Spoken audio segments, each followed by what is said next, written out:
Bonjour les Verseaux, j'espère que vous allez bien. Je suis heureuse de vous retrouver pour votre tirage général du mois d'avril 2021. Donc au centre, on va aller voir les énergies générales. Les cartes au-dessus vont nous parler des énergies sur le plan professionnel et ou social. Les cartes en dessous vont-elles nous parler des énergies sur le plan sentimental. Donc il s'agit d'une guidance générale. Je vous demande de prendre ce qui fait écho avec votre réalité et de laisser éventuellement le reste de côté. Pour des informations complémentaires, vous pouvez aller voir votre signe, votre ascendant ainsi que votre signe lunaire. Voilà, donc c'est parti pour les énergies générales, ce qu'il faut laisser passer, les énergies sous-jacentes, l'énergie principale et ce vers quoi aller, les énergies vers lesquelles aller, d'accord.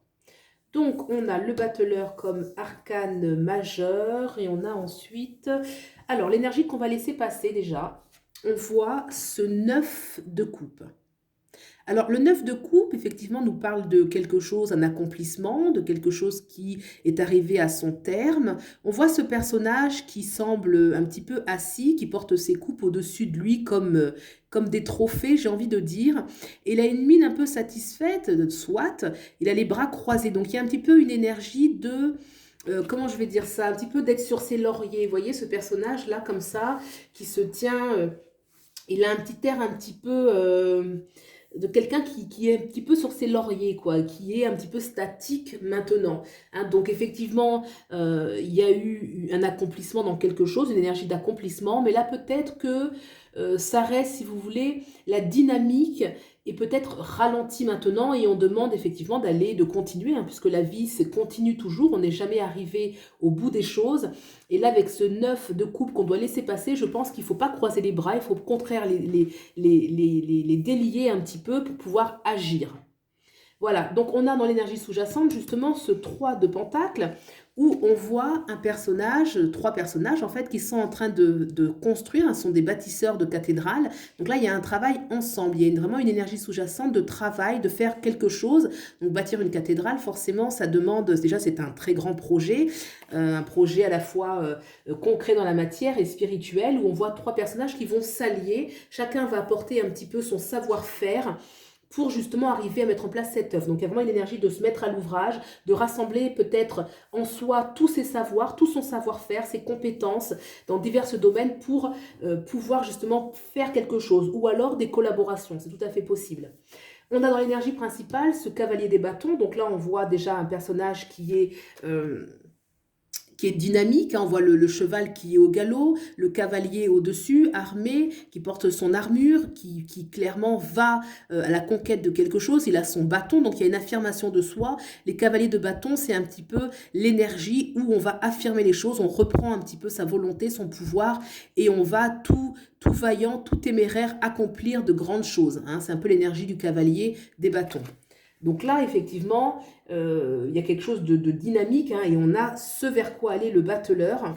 Donc le battleur, c'est une arcane majeure très importante, hein, c'est l'arcane numéro 1 qui va un petit peu représenter le bélier, c'est-à-dire celui qui initialise les choses, qui va savoir réunir, hein, c'est le magicien en fait, hein, le battleur, celui qui va disposer de sa connaissance pour pouvoir mettre en place une œuvre qui lui tient à cœur. Hein. On voit justement qu'il a ici une coupe, ensuite il a un denier, il a l'épée, il a le bâton. Donc il possède en fait les 4 éléments qui vont lui permettre d'accomplir la magie qu'il opère. Donc l'énergie du battleur, c'est toujours un petit peu une invitation à bien canaliser, hein, canaliser avec ce 3 de denier qu'on a ici, vraiment réussir à canaliser tous ces potentiels pour les manifester dans la matière. Le battleur nous parle vraiment de l'aspect concret, l'aspect bélier, l'aspect vraiment où on va matérialiser et initialiser les choses. Donc souvent je fais des comparaisons avec les signes astrologiques parce que je suis aussi astrologue, donc forcément ça me parle de l'énergie bélier, de celui qui agit. Hein. Donc on va regarder maintenant les énergies sur le domaine social ou professionnel donc ce qu'il faut laisser passer. Le jugement, à ça alors. Ensuite le diable de l'énergie sous-jacente, le 8 d'épée, l'énergie principale, ce vers quoi aller. Le 8 de coupe, alors là on a deux arcanes majeures de taille, on a le jugement et le diable. Alors, on va commencer par l'énergie qu'il faut laisser passer. On a le jugement, je vous montre, donc on voit un personnage céleste, hein, en haut de la carte avec des ailes, qui est en train de souffler dans un instrument à cordes et qui réveille les personnages qui sont en dessous, qui sont dénudés parce qu'ils semblent sortir un petit peu de leur cercueil en fait, hein. Donc là, il y a clairement une énergie d'appel spirituel, un appel d'un ordre, oui, supérieur, on va dire ça comme ça.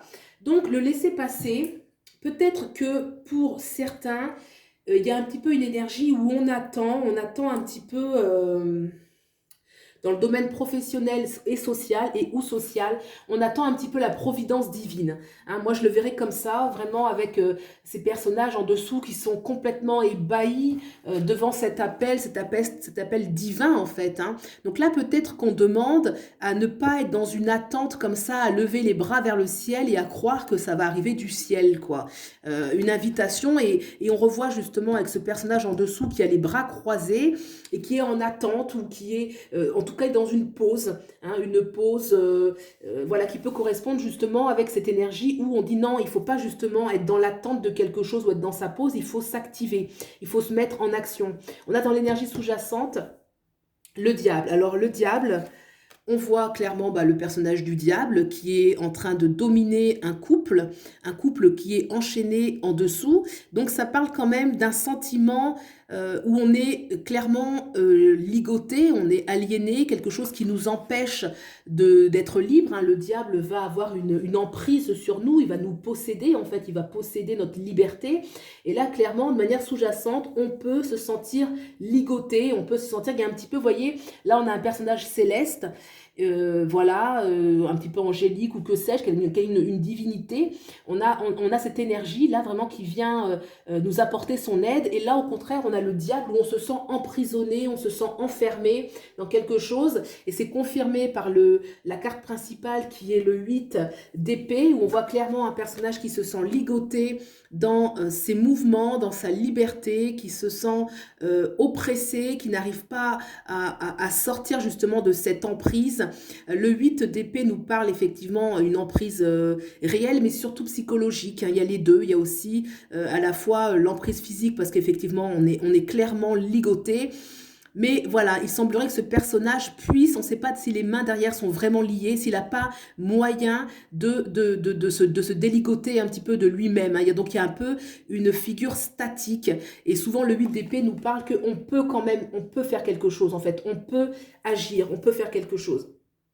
D'accord ? Donc, on a quand même le cavalier des bâtons qui est une invitation. Le cavalier, c'est le jeune qui remonte sur son cheval et qui est prêt à reprendre son pouvoir. Donc, il y a une énergie qui nous invite à récupérer son pouvoir pour aller créer quelque chose de nouveau. On a justement ce vers quoi aller, le 8 de coupe.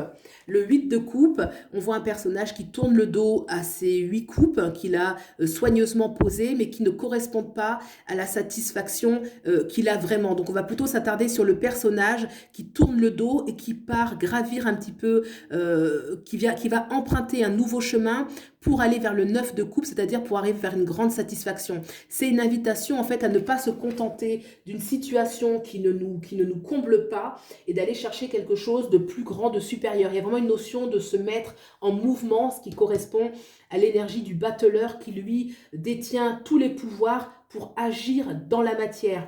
Donc effectivement, là, sur ce plan-là, il y a quand même une invitation à sortir d'une attente passive où on attend le miracle. Voilà, c'est un petit peu ça l'énergie. Sortir, on n'attend pas le miracle. Effectivement, on se sent de manière sous-jacente ligoté. C'est confirmé par la sous-jacente et la principale est vraiment activée. Aller chercher en soi les ressources nécessaires pour partir. Ça peut être partir d'un lieu, ça peut être partir d'un lieu, d'une relation, d'un lieu d'un professionnel qui ne nous convient pas, d'une région qui ne nous convient pas, ça peut être une relation professionnelle aussi. En tout cas, il y a une notion de partir pour trouver autre chose. On vous invite en tout cas à ne pas rester dans quelque chose de figé qui vraisemblablement ne vous convient plus. On va regarder maintenant le domaine sentimental, donc ce qu'il faut laisser passer, la force. Énergie sous-jacente, la tempérance, principale, reine des coupes. Ce vers quoi aller, valet des coupes. Donc déjà, deux arcanes majeurs, la force, la tempérance. Là, on a une reine et un valet, donc ce sont des cartes qui sont fortes. Alors, l'énergie de la force, je vous la montre, c'est une belle carte. La force est une très belle carte. Dans ce cas précis où on doit laisser cette énergie partir, la force peut nous parler quand même de la passion. C'est une passion qui est souvent dévorante, qui est souvent intense, qui est instinctive, qui est même très sexuelle, hein. L'énergie de la force est une énergie très sexuelle, très tellurique, très passionnée. Et là, peut-être que voilà, le fait qu'elle soit laissée passer, est-ce que justement elle est équilibrante? Parce que dès lors qu'on parle de passion, qu'on parle un petit peu, voilà, la passion est forcément, c'est un peu un excès si vous voulez, hein. Ça peut en tout cas en être un. Ça peut effectivement nous faire vibrer, nous élever, nous secouer, mais ça peut être aussi déséquilibrant parce que ça va dans des extrêmes, ça part dans des émotions qui sont intenses et qui peuvent un petit peu nous mettre trop le feu à l'intérieur du corps et nous déséquilibrer. Trop de feu, bah, c'est pas bon non plus. Donc là, on a justement en dessous la tempérance qui nous parle justement, c'est une carte très belle, la tempérance, qui nous parle vraiment d'arriver à trouver l'harmonie intérieure, mais de s'équilibrer, hein. C'est pas forcément la tempérance, quelque chose de très spirituel, même si on voit un être ailé, bien sûr c'est spirituel, mais c'est avant tout d'être dans une dynamique un peu d'équilibre, quelque chose qui nous fait du bien. S'il y a trop de feu, alors on a besoin d'équilibrer avec l'eau, hein. Il y a vraiment une notion d'équilibre, d'équilibrer les éléments en soi, d'équilibrer les fluides, de se faire du bien, de prendre du temps pour soi. On n'est pas comme ça happé vers des énergies trop fortes qui finalement nous secouent, hein. Donc voilà, ça vient un petit peu en opposition avec cette force qui est peut-être trop enflammée, qu'on demande à laisser passer. On a derrière l'énergie principale la reine des coupes qui, elle, justement, elle est toujours dans une intensité émotionnelle, une intensité affective, mais par contre, elle domine ses émotions. La reine des coupes, elle, bien sûr, il y a une abondance de sentiments, une abondance de bien-être, hein, mais elle maîtrise, c'est-à-dire qu'elle n'est pas rongée par ses émotions, elle n'est pas noyée dans ses émotions. Bien au contraire, on voit qu'elle est assise sur son trône, qu'il y a des eaux en dessous d'elle et qui sont bien, elle marche sur les eaux quelque part, hein. Elle n'est pas dominée par elle. D'ailleurs, elle tient cette coupe qui est pleine de ses émotions, qui ont un couvercle, donc ça ne déborde pas. On a vraiment un personnage qui a une certaine assise, un certain, j'ai envie de dire, confort. D'ailleurs, elle tient sa coupe, on voit qu'elle la tient avec ses deux mains, donc elle sait à quel point c'est précieux de les renfermer dans le sens où ça ne déborde pas partout. Elle a une maîtrise de ses émotions. Ce vers quoi aller, ce qui arrive, on a le valet des coupes. Alors, ce valet des coupes, on va pouvoir le prendre à de deux façons. Pour certains, le valet des coupes, c'est quand même un personnage qui est aimant, qui est dévoué, qui est plein d'amour, qui est là pour offrir cette coupe, hein, qui est là pour offrir cette coupe. Donc, on peut la voir bien évidemment, soit c'est vous, le personnage qui tenez cette coupe et qui est donc prêt à aimer avec beaucoup plus de douceur, hein. Le valet reste quand même très enthousiasmé, mais il n'a pas la passion dévorante, hein. Il est quand même dans un équilibre, même s'il est aussi dans une certaine jeunesse. Mais il y a pas une force comme ça destructrice, une passion comme ça complètement enflammée. Donc, est-ce que c'est vous qui, riche de cette reine de coupe, avez à offrir quelque chose de plus équilibré, pas forcément plus doux, hein. Ça peut être intense mais sans être débordant, donc quelque chose de plus doux, de plus équilibré, ou est-ce que ça peut être aussi un valet des coupes, une rencontre ou quelqu'un autour de vous, ou une relation déjà existante, où on va vous offrir, on peut tout à fait voir ce valet qui apporte à la reine, hein, il va vers la reine, qui apporte à la reine justement la coupe qu'il va partager avec elle,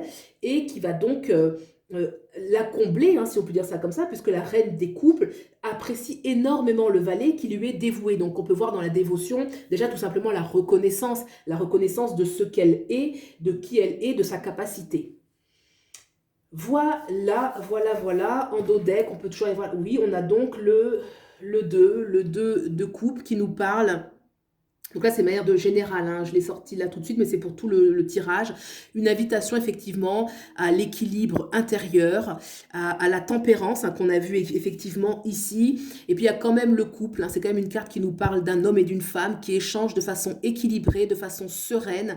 On voit qu'il n'y a pas d'agitation, qu'il n'y a pas de... Au contraire, il y a une belle rectitude, il y a une belle maîtrise de soi. On voit les deux mains qui se touchent, chacun a sa coupe. On n'est pas dans une fusion, j'ai envie de dire, passionnelle et peut-être excessive. On voit que chacun a son espace, chacun a entre guillemets son territoire et on va trinquer deux coupes, chacun a sa coupe et on trinque. On n'est pas en train de boire dans la même coupe, donc on n'est pas dans des échanges fusionnels, passionnels qu'on retrouve ici dans la force qui, elle, la force c'est profondément instinctif, ça va vers, ça réfléchit pas à l'équilibre ou quoi que ce soit, ça veut vivre intensément. Donc tout ça, vous l'appliquez, bien sûr, sont des énergies, vous l'appliquez à votre situation, si vous êtes célibataire, ce vers quoi vous allez, les modifications que vous faites intérieurement, si vous êtes déjà en couple, les choses aussi qui se modifient avec ces énergies-là, c'est vous qui adaptez par rapport à votre situation concrète. Donc voilà, j'espère que ce tirage vous a plu, qui vous a apporté des éléments de réponse, de réflexion, d'introspection. Si c'est le cas, je vous remercie de liker, de vous abonner, de partager, ça soutient la chaîne. Et puis, je vous souhaite le meilleur et je vous dis à bientôt. Au revoir.